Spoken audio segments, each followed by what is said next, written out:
what's up, everybody? Welcome back to the Sebastian Scale Show. This is a fun one. This is a wild synchronistic sequence that spans, well, decades, I guess.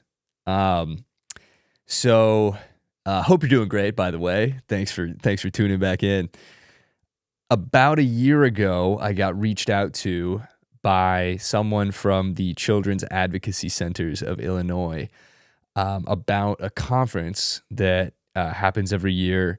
And they asked me if I wanted to be the keynote speaker of the conference, the opening keynote speaker. They have one at the beginning. It's like a 3-day conference, and then one at the end. And I remember being like, yeah, of course, so down. That would be awesome. And I said yes immediately, sure. And then they were like, okay, great. It'll be an hour and 15 minutes of you speaking and then a 15-minute Q&A.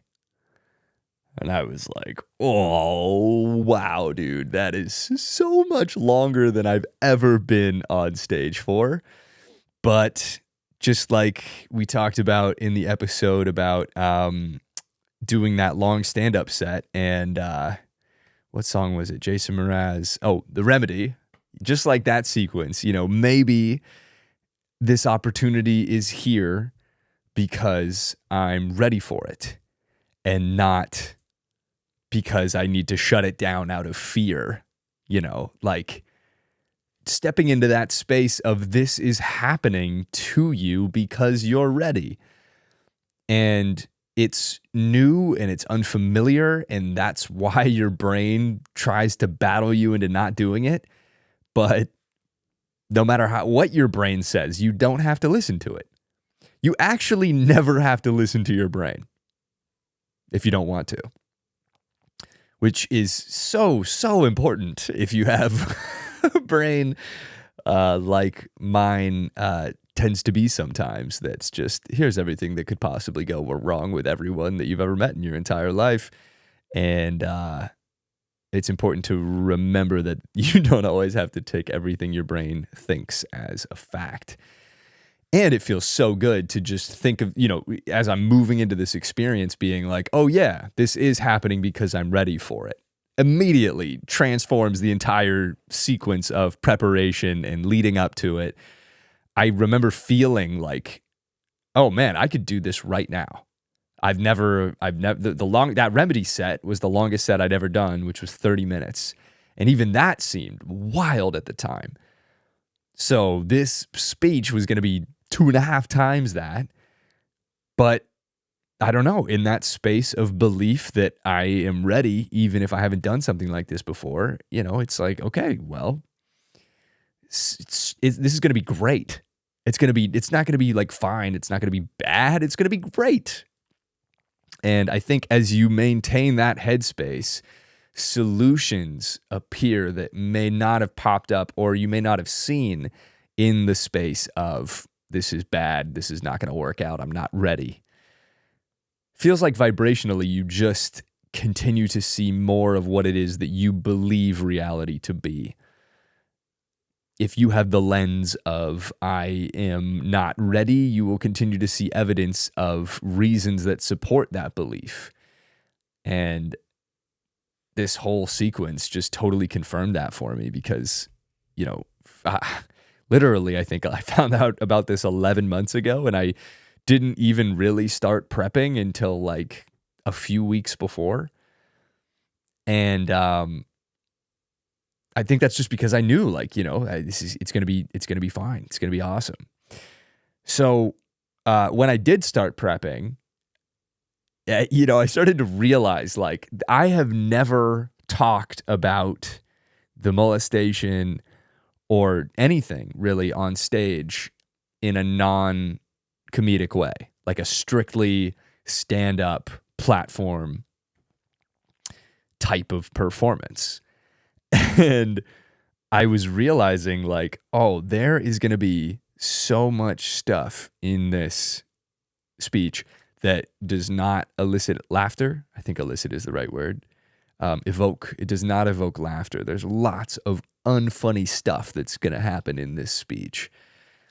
And I was just thinking to myself, I am going to have to be like super aware of the fact that I'm not bombing.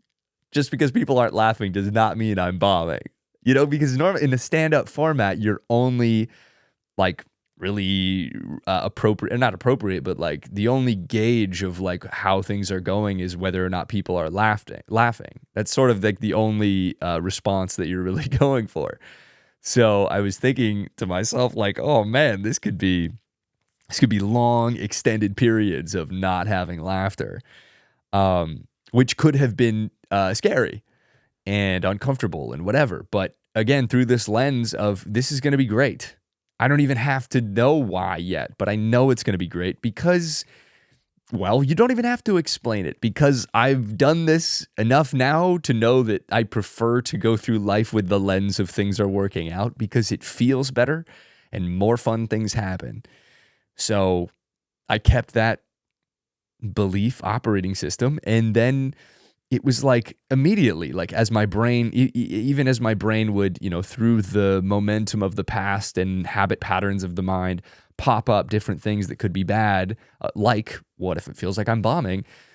Immediately, like, the lens sort of colors the thought into like, or morphs the thought into, or provides a solution to the thought, which is like, there's so much that I want to say and talk about on stage that isn't funny. Like, and I absolutely love stand-up. It's not that they're mutually exclusive. It's just that this is the first opportunity that I've had to talk about things like the trial and like really what was going on in the molestation and like going to therapy, like all these things that have humorous elements in them, but what a freeing feeling to not have to present them in a way that makes people laugh, and to have humor be, an awesome bonus instead of like the entire thing that you're leaning on. And through that lens, it was like, wow, this is an amazing opportunity that I am really excited for, even if I haven't done it yet. So when I was prepping, initially what my plan was to basically memorize the whole thing. I mean, for all of my stand-up sets, I basically memorize it word for word down to the timing and all of that. And recently what I've been getting into more is the space of not having it perfectly laid out word for word and getting into audience interactions, connecting with people, trusting that it doesn't have to go exactly the way that I've decided would be optimal in order for it to be optimal, and opening up to just like whatever is actually happening in the moment. And it's so expansive. Obviously, this is not limited to stand-up. It could be anything in any moment, but just going with the flow would be another way of saying it. So I noticed as I would start writing things down about that I wanted to say, and I would start like trying to memorize it, it felt so strenuous and tightening and heavy and like just difficult. I mean, I couldn't believe like how hard it was to even memorize, like, just, I've been doing so much of my stand-up material for so long now that I have it down, but like memorizing new stuff. And it was frustrating when I would go through it and I would forget to say certain things. And then I had a conversation with my dad, and he speaks at a lot of conferences and about different things. But he talks about how now it's basically at this point where he doesn't really plan out anything because he knows the information. And, he has a PowerPoint, and the PowerPoint guides him through, to make sure that the overarching themes are all hit on, but you really don't have to memorize it word for word because you know it. And as I opened up to that possibility, like, oh my God, what would it really be like if I got on stage for this conference and just shared my story, without needing to ensure that I say it in a specific way? And oh my God, dude, it was like all of that tension dissolved. All of it was released. The backpack that I was holding on to of like, I gotta hit everything, just dropped it. And I was like filled with excitement, and the whole prepping period felt like fun. And I would, more focus on like, okay, like what are the topics that I want to cover rather than like, what are the words that I need to say? Because at the end of the day, like I'm telling my story, I'm saying what happened to me, and nobody's going to fact check me on that. Nobody's going to say that I missed a thing or whatever. Like they're hearing it for the first time. So what a relief to not have to just like make sure I don't forget anything, which will come in later. The significance of that. So I planned everything out, and I basically was like, okay, I'm going to hit on the first thing I'm going to talk about is like feelings, things that we've talked about in this podcast about, how not feeling feelings is like not smelling smells. If there's a smell that you don't like, you can plug your nose and then you can't smell that smell, but you also can't smell anything else. And how the same thing goes for feelings. When you have a feeling that you don't like and you resist, you suppress that feeling, and you also suppress every feeling because you are suppressing your ability to feel. By not allowing that feeling to flow, you restrict the flow of feelings in your body and ultimately restrict happiness. By resisting sadness, you resist happiness. And so the theme of the whole speech was how what we need to do is feel. That's the way that we heal from what's happened to us. And so I started off with that, and then I talked about the molestation, and then I talked about the trial, and then I was going to talk about all of these things, and then stand up, go into therapy, and then sort of tie it up, in a bow. But as I was getting ready for the trial section of the speech, for this short film that I was working on, actually for the Remedy sequence, that whole film, which is, we're going to be premiering it, I think on April 6th. So I will keep you guys posted on details about that. But I had I had reached out to the courthouse where we went to trial. And I asked them if they had any like documentation or audio recordings from the trial. And they did, amazingly. This lady was so helpful. And I told her about what I was doing and stuff. And she was like, that's awesome. Like, here's all the files that we have. And she sent me the audio from my testimony. And I got this audio, and I've had it for a while, and I've gone through it a couple of times, but not like, every part of it, but I had gone through it in the past. But there was something about this time when I was going through it that I don't know exactly why, but this time it affected me so much differently.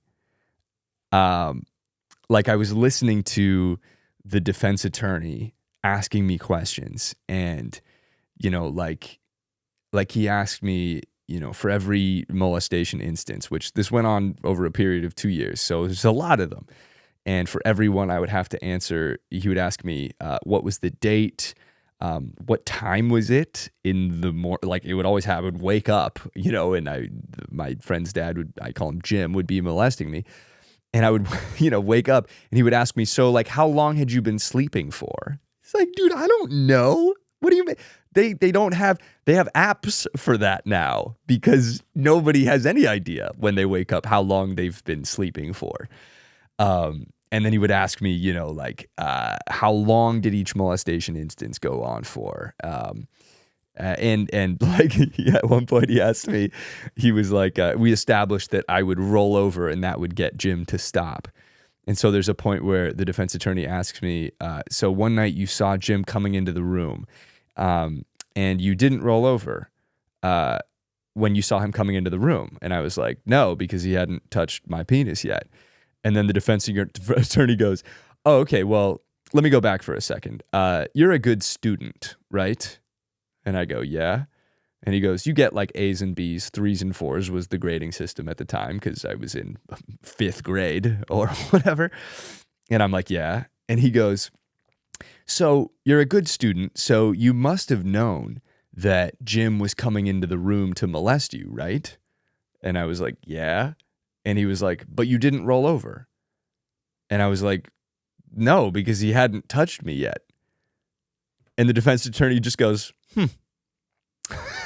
like as if he's proved to the jury that like, he's like the most absurd line of questioning ever. You're like, wait, are you smarter than a 5th grader? Like for fucking molestation?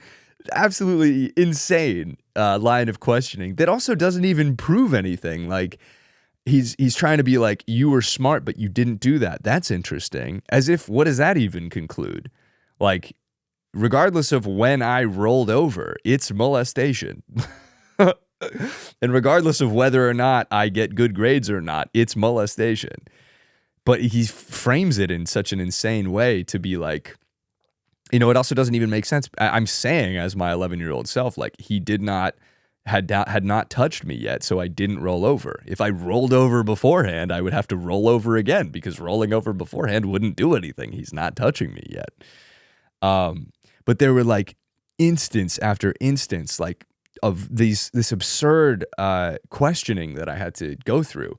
And like he would pull out, I had to do a pre-trial interview with the defense attorney where they had a transcript of all the questions that he asked me and the prosecuting attorney. And so he would ask me the same questions when I was on the stand. Like, for example, what date did a specific molestation instance occur on? And if I got that question wrong, if I didn't know the date during the trial, he would pull the transcript out and make me read it out to the jury. He would ask me the same question and make me read my answer, which was, yes when I would say no, or no when I would say yes, or September 30th was like the date that he kept harping on. He was like, you knew the date when I asked you about this in the trial pre-interview, but you don't know it now. Interesting. So like all of this stuff, all these instances of, basically child abuse. It's professional child manipulation, emotional manipulation, psychological manipulation, all this stuff. And when I was going through it and listening, I felt like a lot of tension in my belly, in my chest. What I felt as I kind of sat with it was like anger. I felt like rage. And it was just something that I hadn't really dealt with before. Like, I remember, throughout all of this, ever since I started doing stand-up, and like going to therapy and stuff, I never really did any work with anger. It's not something that I really felt angry about. It's more like I felt sad and helpless and more emotions that were not really like aggressive or angry. So I was feeling all of this, and this was literally the week before the conference happened.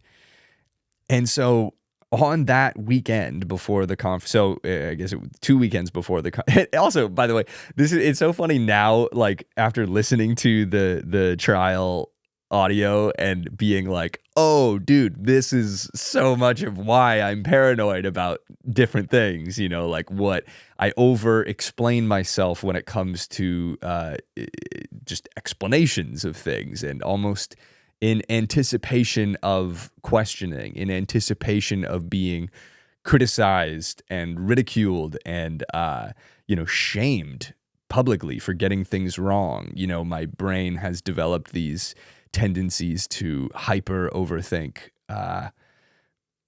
because a lot of the trial felt to me like life or death type situations. It's very infused with primal survival mechanisms. And so anyway, all this stuff that I've been, working on for many years. And, but anyway, so 2 weekends before the conference happened, my therapist, Christine, who passed away about a year ago, her son, who I met at her memorial, his name is Tobin.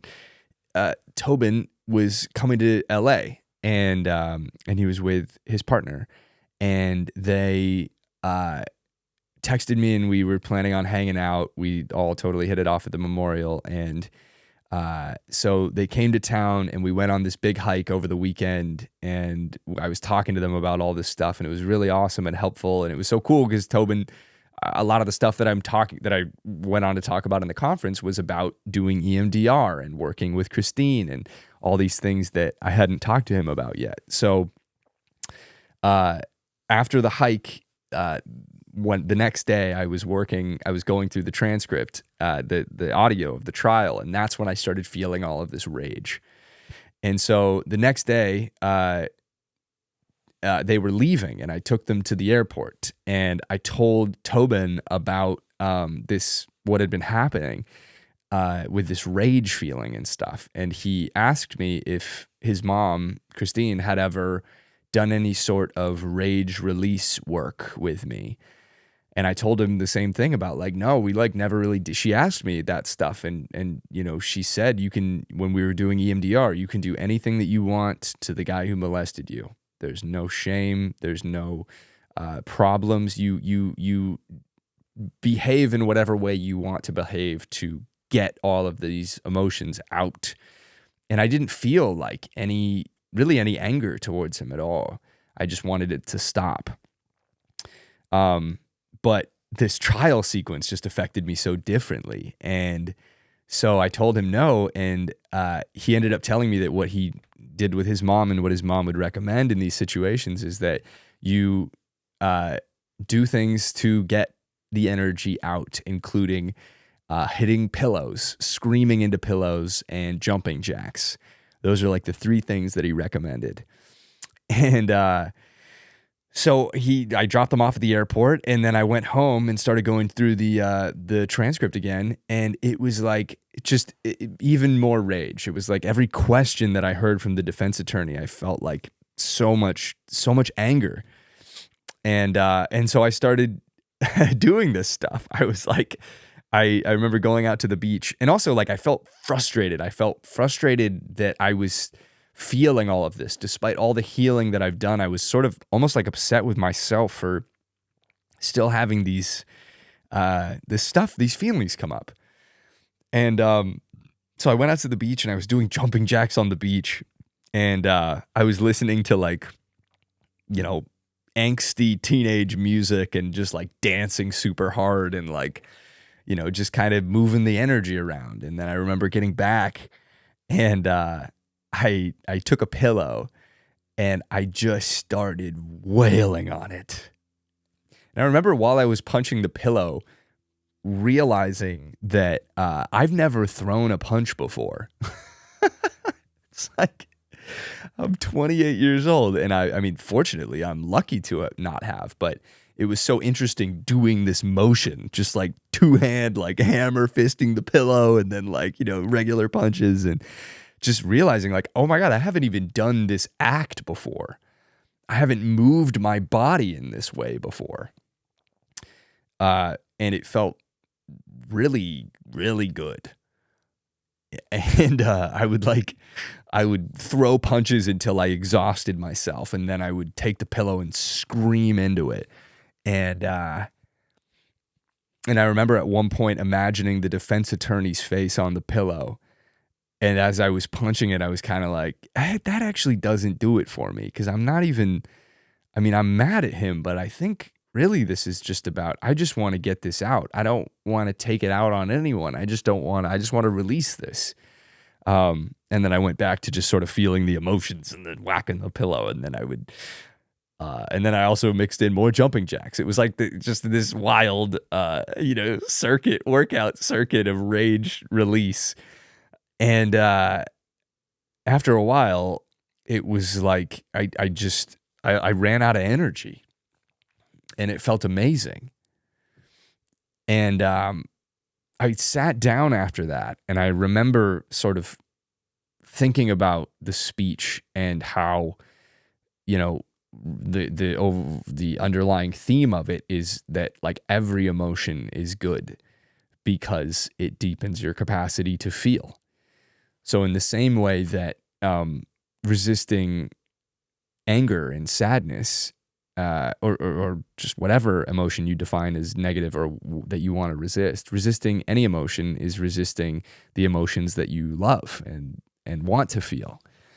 And thinking about that in the context of this rage, it was like, again, this lens shift of my reality from frustration for still feeling this way to like gratitude for the fact that I'm able to feel this, like this new emotion. I mean, I don't know if I've felt rage in that way before or allowed myself to feel that rage before.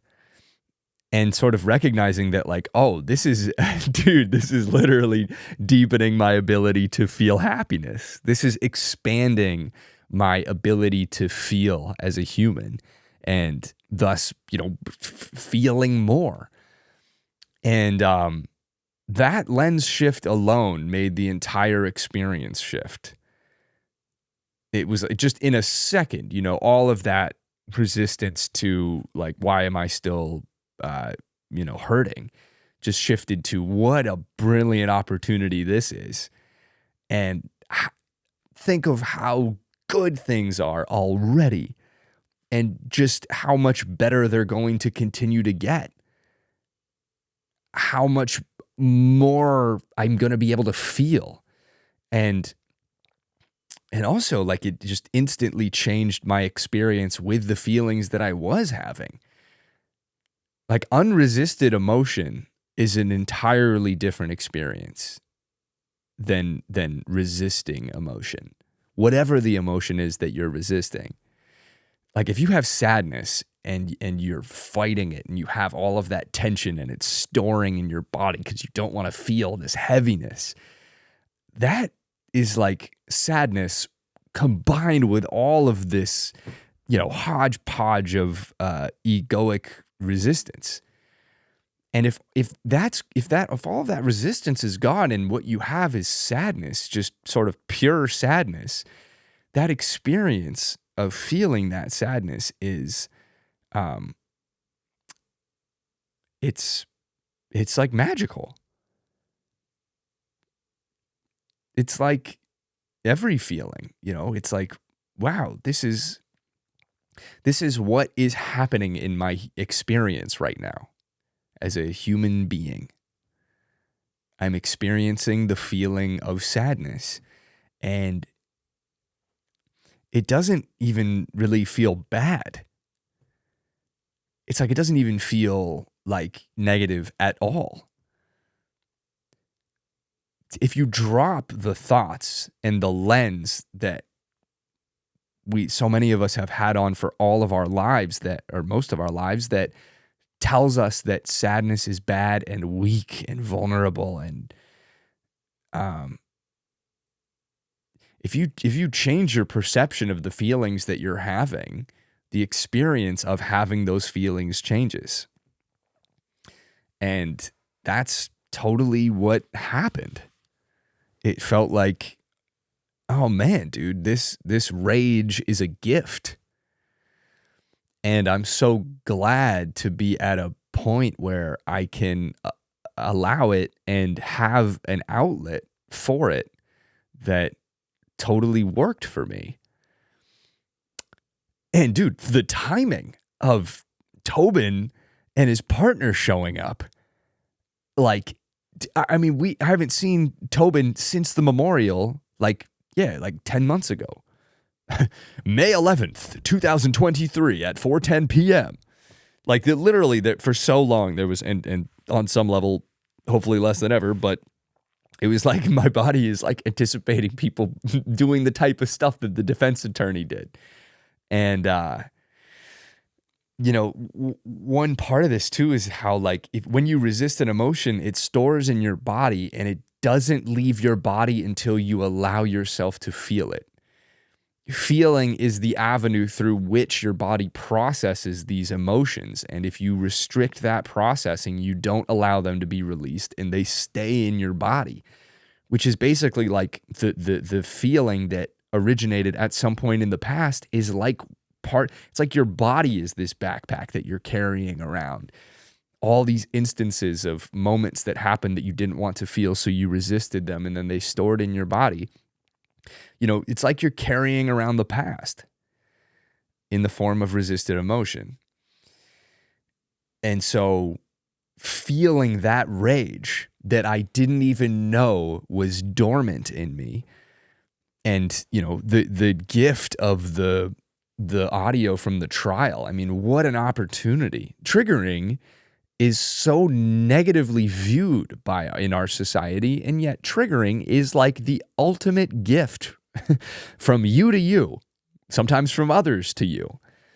It's showing you that you have unprocessed emotion within you. You have unhealed parts of yourself that are right at the surface and ready to be healed and felt. And if you can allow it and allow all of it to come up, you release your ties to that part of the past. It's like there was like an energetic cord going all the way back to when I was 11 in the trial and having those experiences that I've been lugging around in the form of suppressed rage, among other emotions, that as you feel it, that cord is released. And then you're lighter. And one of the things I talked about in the conference was like all of that energy that you were putting into suppressing those emotions flows back into your experience. It flows back into now. And this is part of why you feel things so much more intensely when you're not resisting, because all of the energy that you were putting into not feeling now is available for you to feel and do anything else, whatever else it is that you want to do. Most of us are like unconsciously putting in vast amounts of energy into the suppression of emotions that also like results in all sorts of like diseases and things. And like I saw some article the other day that like suppressed anger is like bleeding like 4 times as your what was the phrase, increases your risk of cancer by 4 times or something like that. And I guess it makes sense. Not necessarily, I don't fully understand why, but conceptually, putting energy into resisting the natural movement of energy in your body, which is what emotions are. It's energy and emotion flowing through your body. Resisting that is resisting your body's operating system. So of course it's going to cause problems. And, not to say this in a way to induce worry, like, an older version of myself would have been like, fuck, did I repress this anger for too long? And now I'm going to get blah, I'm going to be sick or whatever. It's like, no, this is absolutely perfect timing. Anytime that you realize you have more suppressed emotion and you allow it to come up, it's perfect. You don't have to dwell on the fact that you've been suppressing it for so long and why didn't you do this sooner? You did it at the perfect time for you to feel it. So there doesn't have to be any regret about, why didn't I do this back then? It's like you weren't ready then. I've been feeling all this. I've been doing all this stuff with Christine and stand up, all these things, like years and years of talking about this, and only now did this rage come up. And I'm so glad that it did. So anyway, yeah, releasing your ties of the past brings you back into now, and you can go infinitely into now. There's no limit to the amount of intensity that you can experience this moment with, other than the limits that you put on yourselves by resisting it. And all of these shifts just, very quickly happening with this rage sequence. yeah, dude, it just felt amazing. And then looking at it like, oh my God, I happened to bump into the one person, who I'm like actively in contact with who's, the son of my therapist who changed my life, just unfathomably positively, happened to relay the information that she would have given me to process this sequence that was coming up, even after she's passed on, and death, whatever that means, her energy has just transformed into something else. But the timing, literally, I see him, we go on this hike, I start feeling all this rage the next day, and then I take him to the airport, just a 15, 20-minute conversation to the airport, and he's like, hey, do this stuff, and it like perfectly worked. It's just classic, perfect unfolding. And it gets better. So, I mean, it always gets better, dude. I mean, well, it always gets better, or whatever it is that you believe it to get, whatever lens you want to have on. So, about 2 weeks before that, Galen and I have been getting really into Pokemon cards, as evidenced in the background here. We both liked Pokemon growing up, and we've been getting back into it more. And it's just been so fun. And so we've been, buying packs, collecting cards. And out of nowhere, one night she asked me what my favorite Pokemon is. And just like really, I thought about it for a moment, and then definitively was like Lugia.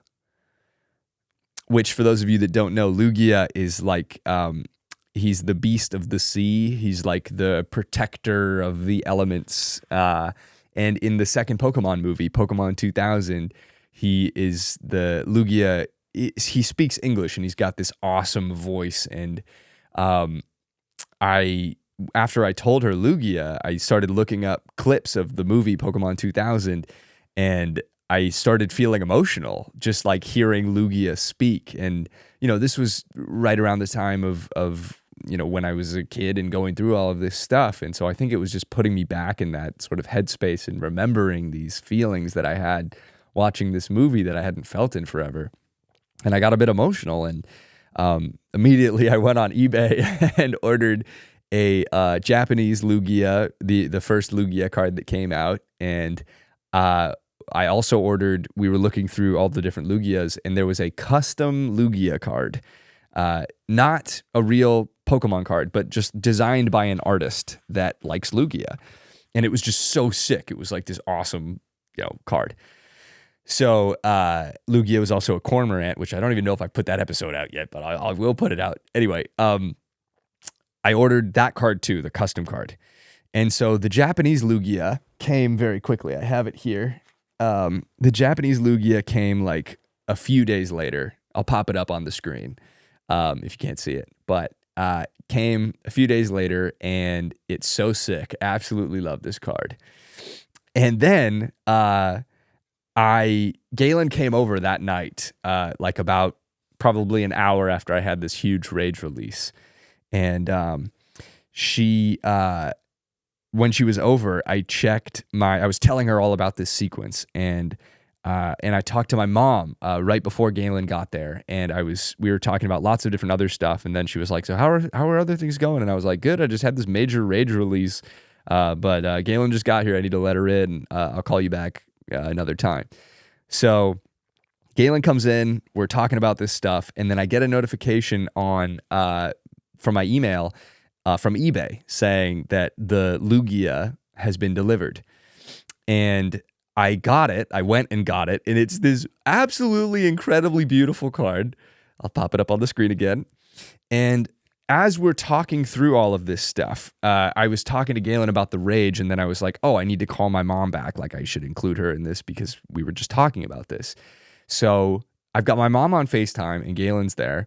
And by the way, I had told my parents about this Lugia sequence because when I was watching the clips of Pokemon 2000, part of what I got emotional about was I was remembering how Ash is the main character in Pokemon, and for all of my childhood, everyone called me Bash. And I had never made that connection before, but it's just obviously rhymes and is so close, Bash and Ash. But anyway, so we were talking about, when I called my parents and told them about this Lugia sequence, I just got emotional on the phone there too. And so my mom, it's a little convoluted, but I'll tie it together. So my mom understood the Lugia sequence, and I showed them the card that had just arrived. Literally, like minutes after Galen arrived, I got the notification that Lugia had been dropped off. So Lugia, Pokemon cards have like attacks. They generally have 1 or 2 attacks. And the first attack on this Lugia card from a custom artist that this is not affiliated with Pokemon. This is just the attack that she gave Lugia is called Rage Wave. And so we read that, and immediately, this is after I like told them about, the whole rage sequence that I just had, and rage was the word. Rage was the emotion that I was feeling and expressing, and how like we were literally describing it like emotions as waves and allowing them to crash. And imagine the impact of the ocean resisting an emotion, an emotion. The ocean of emotion that we all feel. Imagine if the ocean was trying to get the wave to not go in a certain direction, to not be felt. And then obviously the ocean never resists a wave. And so the waves can go wherever they need to go and then crash on the beach or wherever it is. And then all of that it's like the crashing of the wave is like the feeling. And then as you feel, the wave crashes, and then all of the energy of the wave comes back into the ocean. And I'm going to sneeze. Woohoo!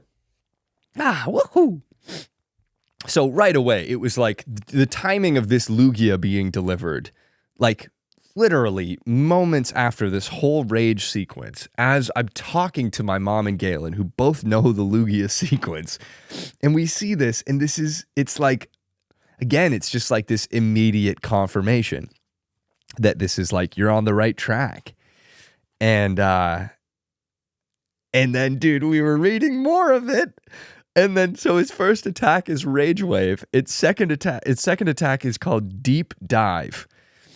And then I realized that for the conference, they have lots of speakers at the conference, and on the website, they have you do a description of what your talk is about. And so the description I used was healing from child abuse through meditation, community, therapy, and stand-up comedy, period. A deep dive into the mental and emotional impacts of child abuse and the trial experience. The phrase that I used was deep dive. A deep dive into the freaking child, dude. It was, and we read that, and it was like, oh shit, fuck, whoa, tit, oh my God. It was like a pinging of synchronicities around and around, because this whole sequence is happening because of this conference, and the overview of the whole speech is just that exact thing. Healing from trauma and a deep dive into the frickin' experience that the trauma was, and the impacts of the trial experience. A deep dive into that shit, dude. Oh. I mean, it's like, it's just, again, it's like one of those sequences that's just like so in your face. This is so obviously good. And like, universal nods, like, hey, yes, absolutely, keep doing what you're doing. And then all of this through Lugia, my favorite Pokemon. I mean, it was just so cool. And Rage Wave and Deep Dive, and both of those are literally, I mean, you get it. So, okay. So it continues, of course, it always does. So my mom and Galen and I are just like tripping out, totally sober, just marveling at the unfolding. And then we finish the conversation, and I'm just feeling amazing. And we decide to watch Pokemon 2000. So obviously, because we need to now. And there's the whole thing. There's like this one sequence towards the end where basically there's this prophecy that all these birds are going to start fighting, and then Lugia has to save the day. But Lugia can't do it alone. Lugia needs the help of Ash. And but the prophecy is like the whole world will turn to ash, which they interpreted as it being like bad, like will burn down. But they're talking about Ash Ketchum. And so there's a moment where they're like, oh my God, Ash, the prophecy, it's talking about you. And they're like, can you do it? Are you ready to do this? And Ash goes, whoa, hang on. Like, wait a minute. Like, training Pokemon is one thing, but like saving the world, that's like a whole other thing. And then they all like collectively like get together and are like, no, you can do it. Like all the different characters are like, you can do it. And all of Ash's Pokemon pop out of the Pokeballs and are like, you can do it. And then they're like, how what do you think? And Ash goes, well, right now I wish my mom had named me Bob instead of Ash. And thus the earth shall turn to ash. But how are we ever gonna find the chosen one if we don't even know where to look? It's right in the legend. The earth shall turn to ash. Ash, it's talking about you. I'm the chosen one? Pikachu. Wait a minute.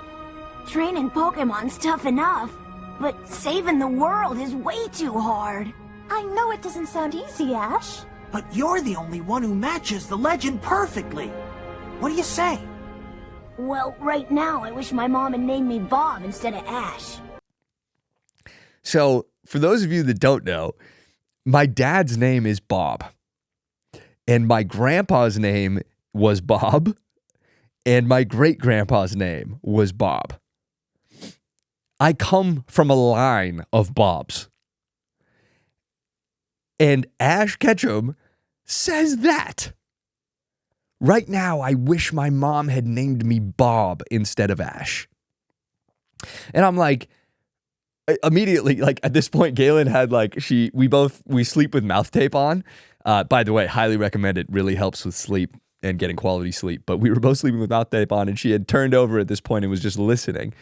And we both heard this line, and we were both like, she like turned over, and we both ripped our mouth tape off, and we're like, holy shit, dude, this is bananas. Oh my God, what's happening?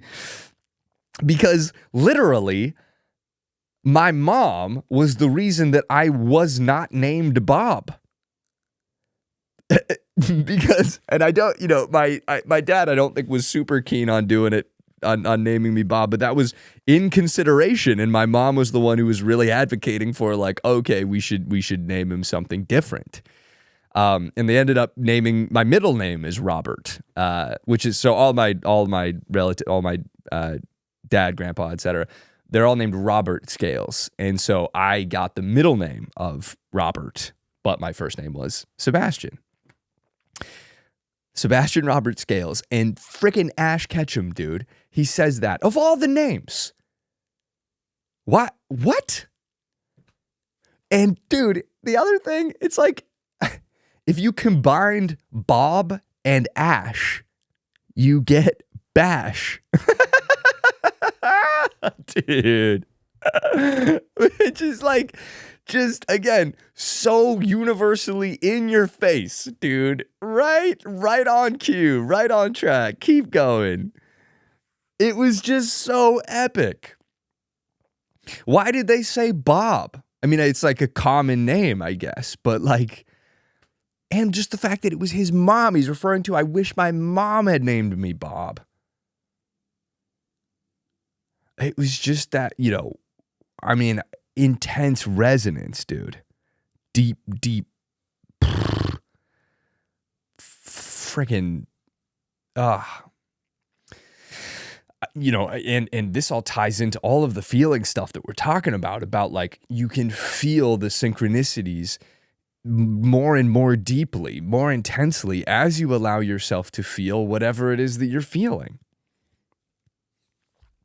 It's like you put on that synchronicity lens and the lens just keeps getting bigger and bigger and wider and deeper and all this stuff that, oh man, it was just epic.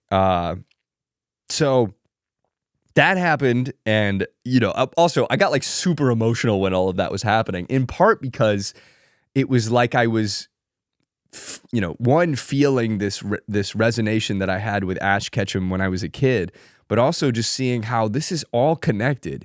That movie came out literally in 2000. And, here I am decades later being like feeling the impact of it, and then feeling the impact of it now. And how, I was thinking too, like when I was watching the clips before all of this happened of the movie, and I was feeling emotional at that, it was just interesting being like, I couldn't quite explain why I was emotional. It was just something was resonating. And I think that part of what it is like in the same way that we can see backwards and see how all of this is connected, time is we just fucking made it up, dude. Like it's just a measurement. And literally like it actually, there's never a moment outside of now. So if there's never a moment outside of now, and we can see infinitely back, but like it's all connected. It's just one giant blob of experience that what I'm trying to say is I feel like it's forward facing too. And I felt like the emotion that I was feeling when I was watching the clips was almost like preemptive emotion of what was coming. I can't explain it yet, but I feel that there's something big here. And it just, oh man, just makes me feel like I can't make a mistake. Like I'm a part of all of this and happy to be. And then also another sequence during that sequence of Ash saying that stuff about Bob, I watched it so many times. And then I noticed that Ash Ketchum wears this red hat, which I'm wearing currently. Galen got it for me a few days after that. And he has this hat. And I remember looking at that hat and pausing and thinking to myself, I don't have a red hat. Like I'm pretty sure I don't have a red hat. I've never had a red hat. And I would like a red hat. I liked his hat a lot. And then the next day, my friend Richie and Berger, two dear friends of mine, were coming over to do a podcast. And Richie was like, hey man, like I got you a present. And it was this hat. You see this, dude? Literally, it's a red hat, even with like the white in the middle, just like this. He got me this, and I was like, holy fuck, dude, this is... And I explained the sequence to them, because I was like, this is literally a thought that I had last night that popped up, and I thought about it again that morning, because when I got up, I was like organizing my hats, and I confirmed that I didn't have a red hat. But I wasn't like, I need to go buy a red hat. I just thought I would like a red hat, and then I forgot about it. And then here's Richie. He met with a hat company who wants to sponsor him, and they gave him hats, and he was like, I think Sebastian would like this hat. And he brought this to me. Literally within 24 hours of me having the thought, I would like a red hat. It just appears. And I think that that's because there was no resistance in my mind to getting a red hat. It was like, I know that I can have a red hat. I know that I don't need a red hat. It would just be fun to have, but I'm not thinking about getting a red hat in the same way that perhaps I would think about getting a Rolls Royce, which I'm trying to not think about in any sort of stressful, I got to work super hard to get that kind of way. It was just like, there was no associated thoughts of this is going to be super difficult to get. This is going to take a lot of time. I'm going to have to work super hard for this. It was just, I want a red hat. Then I forgot about it, and then it appeared. And I feel like that is what manifestation is in its, in a way easier, flowy way.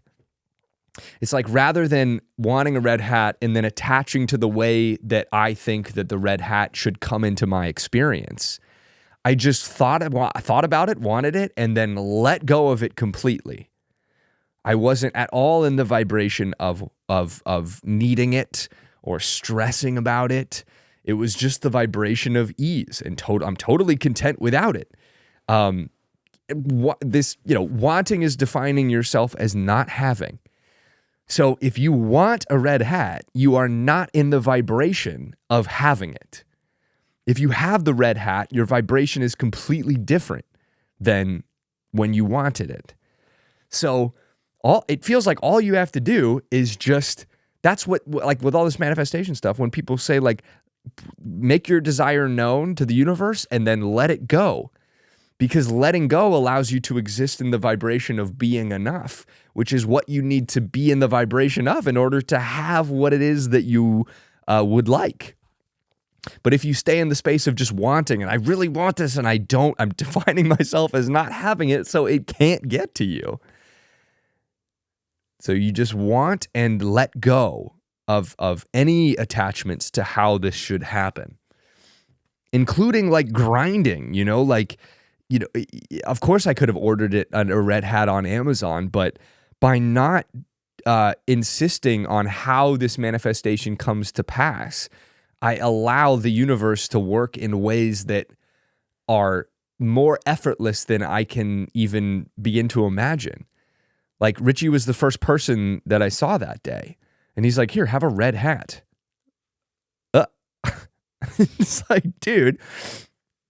And of course he did. When you think about this Lugia sequence, all this rage sequence, the timing of Tobin, all of this stuff, it's like, dude, it's so infinite. It's so infinitely, brilliantly connected that we can trust that. We can trust that infinite intelligence that we also are. There's no part of us that isn't part of that. And we can trust that fully and let go of any part of ourselves that doubts that, that you are all of it, that you are worthy of it. There was no part of me that's like, I'm not worthy of the red hat, which also would have been defining myself as in that vibration of not having it. There was no resistance in my reality, so the hat showed up as quickly as possible. And for free, also, effortlessly. Talk about, it's like it didn't even come in, doesn't even cost anything. You don't even have to try. All you have to do is release the beliefs that tell you that you do have to try, that you have to grind or whatever, and be open to being surprised. And I told them this whole sequence, Richie and Berger, and it was like, oh my God, this is so cool, dude. What can't we do? What can't we have? If I think that a Rolls Royce is hard to get, that's my reality. That's the lens I have on.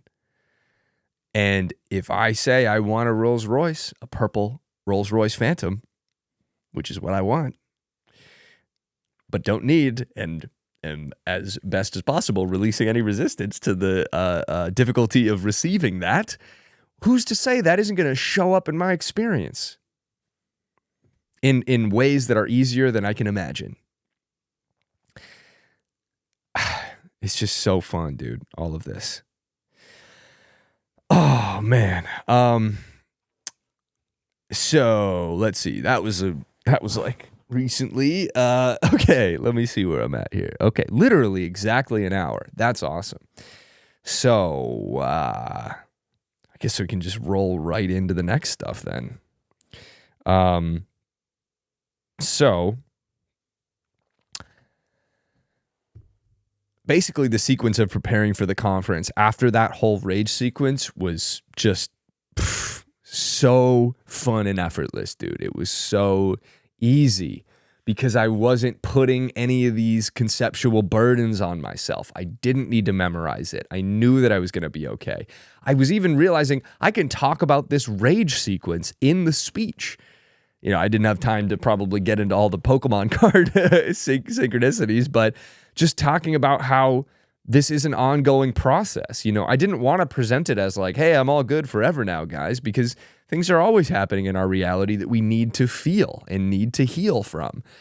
And this was like the perfect example of something that literally happened as I was preparing for the conference that I could talk about. And so I did. I added that rage sequence into the whole speech and basically set up a PowerPoint that was, you know, and that's another part of it. It's like when you do stand-up, you don't have any notes generally or like a PowerPoint to look at. And just sort of having the PowerPoint, it was like, oh, this is so helpful. And I just, with each passing day, as the conference got closer, I got more and more comfortable with whatever it was that was going to happen. I was just feeling good about everything. Like, and every moment that I felt good was a moment that I wasn't creating resistance. I wasn't, you know, creating beliefs that made me think that this was potentially going to be bad or hard or whatever. And yeah, okay. Now that I'm realizing this, I'm like, okay, I have so much to say about the conference and everything that happened. So I'm actually going to record it. This is going to be part 1. And I'll do the part 2 another time because I also know that I don't have that much memory on this. Anyway, not super essential to convey, and yet I did, and it's completely fine. Everything's fine. Everything's great, dude. I'm keeping that lens on forever. And if I forget, that's fine. I'll put the lens back on when I remember. So yeah, dude, just absolutely in love with reality. And I'm just so stoked. I literally say this all the time, and I know that. And maybe I don't even need to keep prefacing this with that with this. It's okay. But thank you so much for listening and watching this. And I'm just it's so fun to be able to chat about these synchronicities with you. And I find this all just to be so expansive, and I'm very happy to be a vibrational match with you, because that's what we are. We're vibrationally matched. If you're here, dude, we are absolutely just so aligned, and I'm grateful that we are. So thank you, and I'll see you in part 2. Yeah, yes. I hope you're having a terrific time in your reality, and that it just keeps getting better and better and better, and it just literally can just keep getting better forever. And it seems to be, and it feels really good. Okay. All right. Love you guys. See you in the next one. Peace. Woo! Lugia!